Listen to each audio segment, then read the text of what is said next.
I ready for lion royalty Nzora chinoita Ale inzonzwe DEANTAKS pandiniwa zvanzi ndavakunda vamwe vanhu vanondisunda sichanza mumwe ndamubaya nemutsunda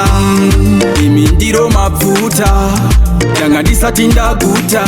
mamwe mafirimu amundoshuta dai riri vhidhiyo dai ripita imi Black Mabvuta ndanga ndisati ndaguta mamwe masikiro amunoita dai iri foni dai ributa kuza manditorera mota mukandifamba netsoka kuza ndanga ndajaira mota mamwe madistensi handifunge chamabhita zvimwe zvinhu zvandorigreta kutry life yavo ite beta asi ufunga nondisecha vanondipa chili ini ndati ndikunzwa nyota imi Ndiro Mabvuta ndanga ndisati ndaguta mamwe mafirimu amundoshuta dai riri vhidhiyo dai ripita imi Black Mabvuta ndanga ndisati ndaguta mamwe masikiro amunoita dai iri foni dai ributa inzonzwe DEANTAKS vandiniwa zvanzi ndavakunda vamwe vanhu vanondisunda asi uchanzwa mumwe ndamubaya nemutsunda apa foni vabvuta zvanga ndisati ndafona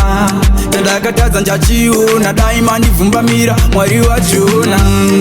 imi Ndiro Mabvuta ndanga ndisati ndaguta mamwe mafirimu amundoshuta dai riri vhidhiyo dai ripita imi Black Mabvuta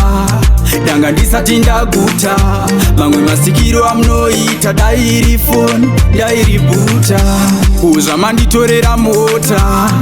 mukandifamba netsoka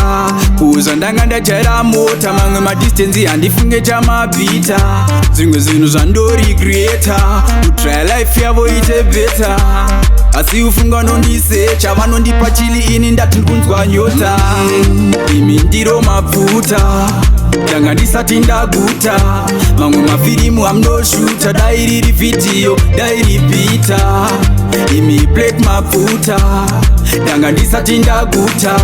mamwe masikiro amunoita dai iri foni dai ributa